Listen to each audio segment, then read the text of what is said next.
the offensive efficiency was a credit to them. So it's not we're going to go home and beat up defensively, but their offensive efficiency was, it's in the numbers, and it's really a nice way of playing basketball. Again, the three-point line is not something that we've given up like that all year long. Our rotations in the beginning of the second half were not very good. We needed to get a next guy involved and do a better job of ball containment. One of our intangible keys for this was man for man. And we could be schematic and do all these different things, but basically it's going to stand up and say, or can you win your matchup?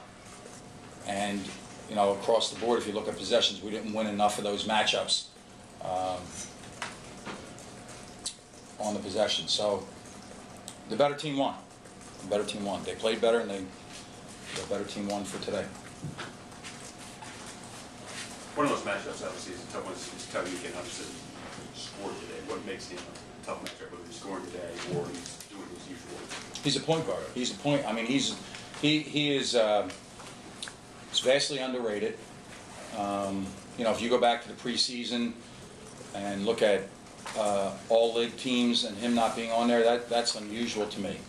And he's a point guard in that he looks for other players first. I mean, he didn't. I guarantee he didn't wake up this morning and say, you know what, I can go get this many points. And he took the ball basically where he wanted to take it. And he's not a 5 for 6 3-point shooter. We could go out there right now, he takes 6. He's not going to make 5. But because he plays at the right tempo and plays the position, good things happen. A wonderful performance, really.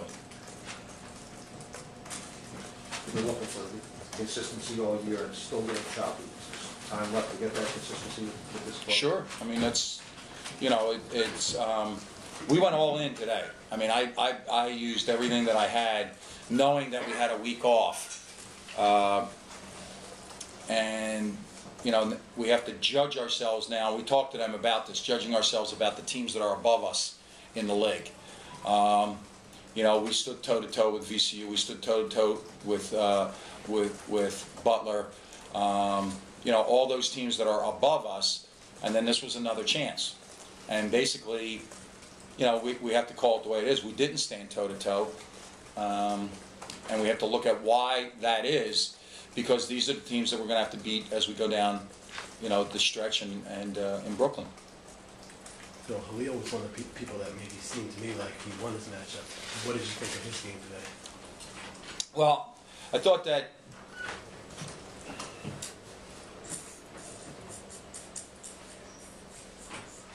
screw it. The flops have to stop. I mean, it's just silly. That's just silly. Nothing to do with the game, but it did impact his game. It's just silly. I mean, it's poor refereeing.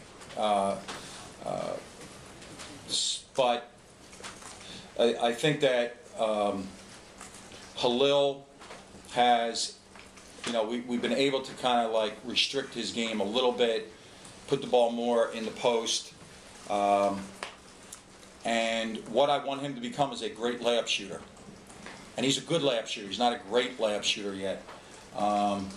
He stayed with it.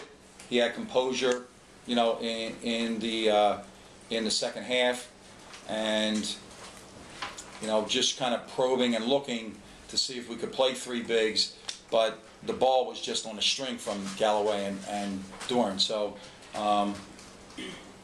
Halil, that's what he's given us every day in practice.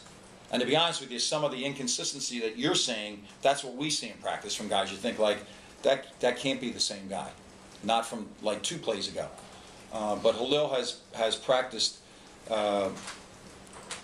in a very mature way since he came back from his uncle's funeral.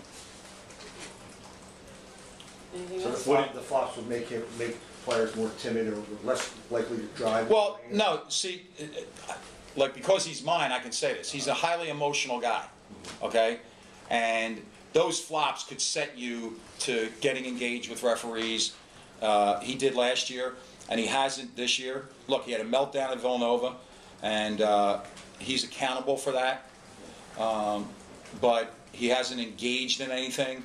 And when it's that poor, you know what I mean? Like, when it's that evident to everybody in the place, except the guy that blows the whistle, that could set you off. But he's maintained it. Phil, what did you think of the energy level of your team? I had no problem with it. Did you? No, I was just asking you. No, I didn't. I thought it was fine. No, I mean, the better team won. It wasn't like we didn't try. You know, there's a play here or there, like they scored with 4 seconds on the shot clock. We had have a guy run by him. That's we had a loose ball at half court. That you got to dive on that ball, and the guy didn't. But the guy hasn't for his whole career, so why would he today? No, I have no. You know, the only thing, we have another little wrinkle in our zone that you know, retrospectively, look, I should have tried because the man-to-man didn't work in the second half. Thank you.